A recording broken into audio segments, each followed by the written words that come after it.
Alright, so we are back once again, and today we're going to be taking a little bit of a look at, I think, it's an aspect of the game that I think people, especially newer players, tend to fall into a hell of a lot, and it's going to be none other than realizing when to cut your losses and just get the hell out of a position. And you can see the setup for it already happening. I mean, if you look at the Buffalo and the Shikishima on our right hand flank, they're going very light on the other side, whereas on our flank they have the Haragumo, they have the Thunder, they have the Moskva, and they have the Ohio, and I think maybe one other ship, although I'm not sure, pushing this flank. Now, any reasonable player would realize that, well, the hopes of actually capping A and taking it, even without a DD, are very minimal. But when you add on to the fact that you do have basically their entire team pushing this flank, then you're going to realize that, well, you have to give up the cap. Now, obviously, the thumbnail on this video says run, and, well, that's not the entire story, because running doesn't really achieve anything, and if you run completely and retreat completely, then your entire enemy team is going to have a very easy time to push through A. They're going to push through A, and then they're going to keep going, and what happens on the other flank is that they get a crossfire. And so as a result of you just solely retreating, you're going to pretty much cost your team the game. And at the same time though, which is something that I see a lot of players do, especially newer players, is that they feel like they have to defend A cap with their life, as if we lose A cap we lose the game, and, well, may as well sacrifice my ship's entire HP in order to defend A than risk losing it even for a second. And that kind of mentality is what's going to end up losing you quite a lot of games, and it's going to be the reason why a win rate is not going to go up past 50%. Because there's a happy medium here. I'm taking pot shots right now with the Thunder, and, well, if there's one thing we all know is that the Thunder versus a Yamato 1v1 isn't going to go all that well for the Thunder. He can't stand and brawl with me the same way I can with him. And so, in that respect, I'm happy damaging him.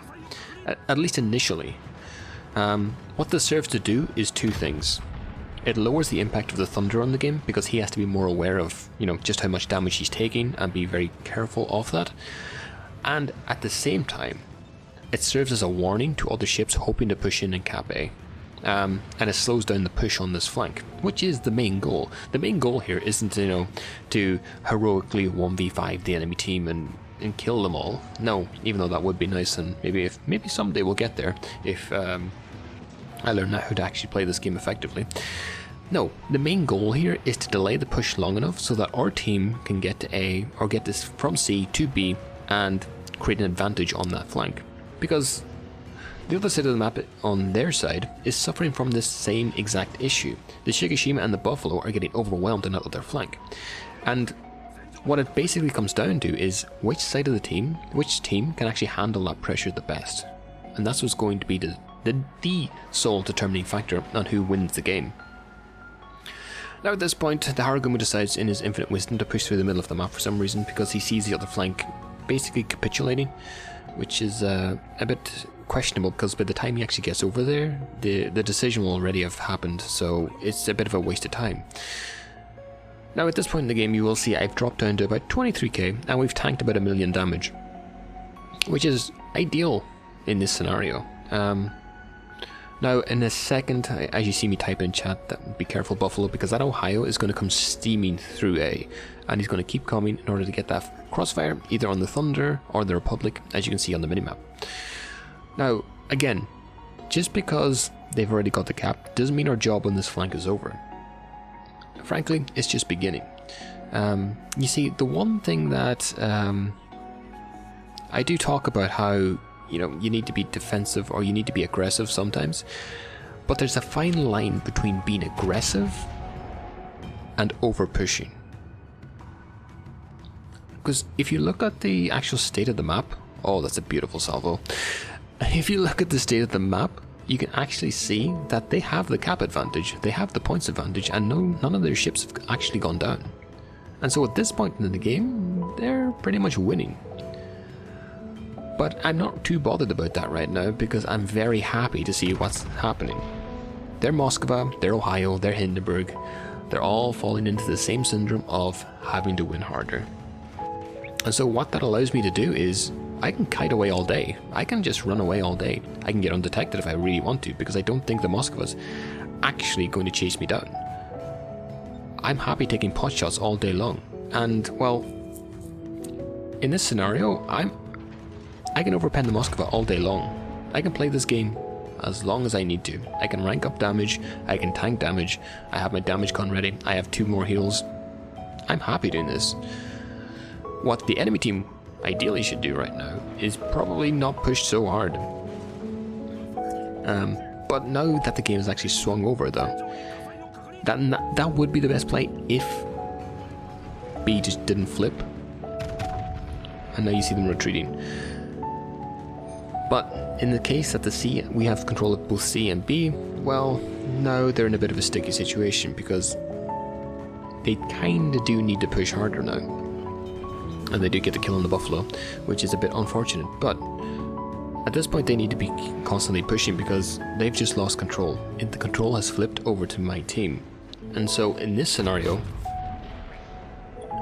they need to be a lot more aggressive in their play, a lot more aggressive in pushing. But as you can see, that's just simply not going to be the case. We do get a little bit of a push from the Moskva and the Ohio, who's, I think, is going to fall into a couple of torps. I don't think they're going to kill him, but I think they're going to do significant damage. And so, what started out as a very, very strong push by the enemy team kinda just falls by the wayside. And I don't want to attribute blame here, but from the looks of this, I think the Haruguma has a hell of a lot to answer for right here. Because one of the worst things you can be in this game when you're playing pretty much any class of ship is indecisive. I mean, just today, I got hit by 2 torpedoes in my Holland, I think it was, just because I didn't decide to accelerate quickly enough. I thought I could, you know, in my infinite wisdom, reverse quickly enough to get away from a set of torpedoes, or 2 sets of torpedoes, then realizing too late that, well, I should probably accelerate, but then in accelerating, I basically walked into 2 more torpedoes. And that's these kind of decisions are what going to, they're basically going to cost you games. They're going to make you double guess yourself and not allow you to improve. So when you're making a decision, whether be good or be bad, or is bad, English is difficult, you need to stick with it for a prolonged period of time. You cannot just be indecisive. Again, you're going to be playing a lot of games. Make the wrong decision a couple of times. Play it out, see how it goes, and then if it goes well, now you've learned something. If it goes badly as you'll suspect it'll go, then great, you've learned something else that you know not to do now when you go into further games. That being said though, we take a pot shot here at the Thunder. We use both the minimap and just a random estimate of his speed. We kind of guess he's going quarter speed. So we lead him by about 4 and we get the kill successfully. Now at this point in the game I didn't actually want to shoot here. Mostly because of the fact I didn't want to open up the chance of the Ohio or the Hindenburg maybe double teaming me and getting that kill and maybe flipping the game a little bit. But I decided to take it anyways because I think the risk is minimal enough that, you know, it's worth a shot. And we do get the kill, which is obviously pretty nice. We are up at about 126k here, and I think this is silver. I think silver 4 or silver 3. I think around about this level, and I can't seem to tell the difference between bronze, honestly, and silver at this point. A lot of the gameplay tends to be the same. A lot of the same silly mistakes of groundings, of showing broadside, of, you know, not angling effectively. They tend to keep popping up, no matter what, or no matter what the tier. Maybe when we get to gold tier, it will be different. But yeah, not much more to say on that. Rank's been actually pretty good this season so far. I'm kind of liking the new format. It's a little bit drawn out, shall we say, but it is fun and enjoyable. I think it's a bit of an improvement over the last type, but maybe that'll be the topic of a different video. That being said though, there's not much more to say on this. we do end up winning this game. The Haragumo does get spotted around the middle of the map at some point, and he ends up going down. But in this game, I think the Haragumo needs to take a look at some of his decision making, because I think leaving A and abandoning the push on the left hand flank really cost his team pretty heavily.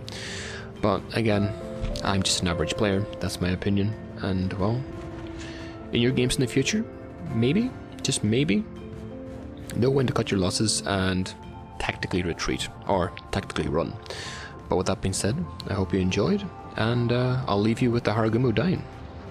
Toodaloo.